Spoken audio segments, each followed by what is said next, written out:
Джек был представителем золотой молодежи, живущим в роскоши и комфорте, как и многие его сверстники из обеспеченных семей, которые также наслаждались жизнью, полной удовольствий и привилегий.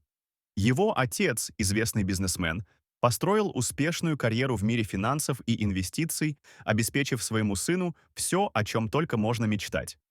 Джек не знал, что такое финансовая нестабильность или нехватка чего-либо, ведь его жизнь была полна изобилия и достатка. Он жил в шикарном доме с ухоженными садами, которые были тщательно спроектированы ландшафтными дизайнерами, окруженным высокими заборами и охраной, что создавало атмосферу уединения и эксклюзивности.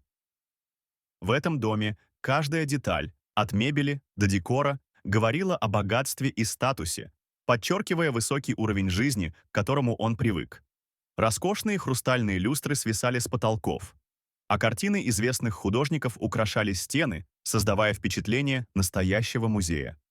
Джек часто принимал гостей, и каждый раз его дом становился центром притяжения для друзей и знакомых, которые восхищались его образом жизни и завидовали его положению.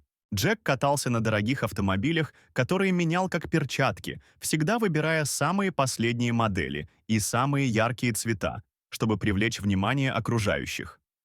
Он не упускал возможности продемонстрировать свои новые приобретения, выезжая на улицы города и привлекая восхищенные взгляды прохожих. Каждую неделю он устраивал вечеринки, которые собирали самых разных людей. От его близких друзей до случайных знакомых, которые хотели оказаться в окружении роскоши и веселья. На этих вечеринках Джек неизменно оказывался в центре внимания, принимая восхищенные взгляды своих друзей и знакомых, которые восхищались его образом жизни и стремились к его вниманию. Его жизнь казалась идеальной, полной удовольствий и беззаботности, но за блеском и гламуром скрывалась пустота, которую он не всегда осознавал. Он часто чувствовал себя одиноким среди толпы, несмотря на смех и веселье вокруг. В глубине души Джек понимал, что все это — лишь поверхностные удовольствия, которые не могли заполнить ту пустоту, что росла в его сердце. Каждый вечер, возвращаясь домой после очередной вечеринки, он задавался вопросом о том, что на самом деле приносит ему счастье, и искал ответы в мире, который казался таким ярким и привлекательным, но в то же время таким пустым и лишенным смысла. На одной из таких вечеринок, когда гости веселились, играя в карты, Джек оказался в ситуации, которая в корне изменила его жизнь и восприятие окружающего мира. В воздухе витала атмосфера азарта и веселья, наполненная смехом и дружескими подшучиваниями, но для Джека это стало началом серьезных испытаний, о которых он даже не догадывался. Внезапно он проиграл, и, согласно правилам игры, должен был выполнить задание, которое загадали ему друзья, весело подмигивая и ожидая его реакции. В этот момент он почувствовал, как его сердце забилось быстрее, а смех друзей стал казаться ему не таким уж безобидным, как раньше. Друзья, смеясь и подшучивая, загадали ему жениться на толстой девушке, что прозвучало как шутка, но в то же время не оставляло места для сомнений. Это предложение шокировало Джека до глубины души, и он не мог поверить, что его друзья, с которыми он делил множество веселых моментов, могли так шутить над его жизнью. Но, зная, что карточный долг — это святое, он не мог отказаться от выполнения этой нелепой просьбы, понимая, что его репутация и статус в компании друзей были на кону. Эта ситуация поставила его перед выбором — следовать традициям дружбы или отвергнуть вызов, который мог изменить его жизнь навсегда. Джек не знал, что впереди его ждет нечто большее, чем просто выполнение шутливого задания, и эта игра станет началом его внутренней трансформации. Это решение стало для него настоящим вызовом, и он не знал, что его ждет впереди. В тот момент, когда он принял решение выполнить задание, его мысли были полны сомнений и неуверенности. Вскоре после этого он познакомился с Эмили в местном клубе, где собиралась молодежь, чтобы расслабиться и повеселиться. Эмили была пухленькой, но уверенной в себе девушкой, которая не боялась своей внешности и всегда оставалась на позитиве, несмотря на мнение окружающих. Она излучала уверенность и радость, что привлекало к ней людей. Она привлекла внимание Джека своим ярким стилем, который выделялся среди толпы, и искренней улыбкой, которая могла растопить любое сердце. В отличие от многих девушек, которые пытались угодить ему и его статусу, подстраиваясь под его ожидания и желания, Эмили была настоящей, искренней и неподдельной. Она не стеснялась своих форм и не пыталась казаться кем-то другим ради чужого одобрения, и это сразу понравилось Джеку. Он почувствовал, что с ней можно быть самим собой, без масок и притворства, что стало для него настоящим открытием.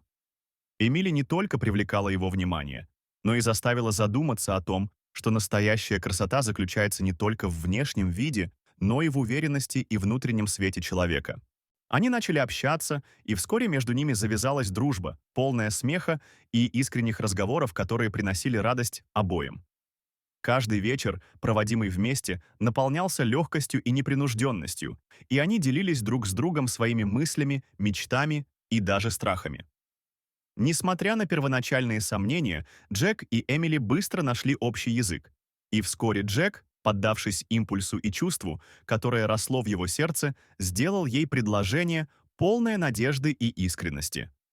Эмили, не раздумывая и не колеблясь, согласилась, и они начали готовиться к свадьбе, полные надежд и мечтаний о совместном будущем, которое казалось им таким ярким и многообещающим. Они планировали каждый аспект своей свадьбы, от выбора места до деталей декора, представляя, как будет выглядеть их идеальный день. Однако однажды, в разгар подготовки, когда они были погружены в хлопоты и волнения, Эмили случайно подслушала разговор Джека с его друзьями, где он обсуждал их спор с явным безразличием. В этот момент ее сердце сжалось от боли, когда она услышала, как Джек говорил, что все идет к финалу, и это прозвучало так, будто свадьба — это всего лишь игра, шутка, ради которой он и согласился на брак. Это откровение стало для нее настоящим ударом, и она почувствовала, как ее надежды и мечты начинают рушиться. Эмили не могла поверить, что Джек, с которым она делила такие близкие моменты, мог так легко относиться к их отношениям и к самому важному событию в их жизни. Эмили была шокирована услышанным, но не подала виду, стараясь скрыть свои чувства. Внутри нее разгорелось чувство предательства, и она решила отомстить Джеку прямо на свадьбе. Эта мысль начала овладевать ее разумом, и она понимала, что должна показать ему, что манипулировать чувствами других — это недопустимо. В день свадьбы, когда все гости собрались, Эмили встала перед ними и, глядя в глаза Джеку, заявила, что отказывается от свадьбы. Она произнесла громко и уверена, что у Джека маленькое мужское достоинство. Гости были шокированы, но затем начали громко смеяться, а Джек покраснел от стыда. Эмили с гордо поднятой головой покинула зал, оставив Джека с позором и насмешками.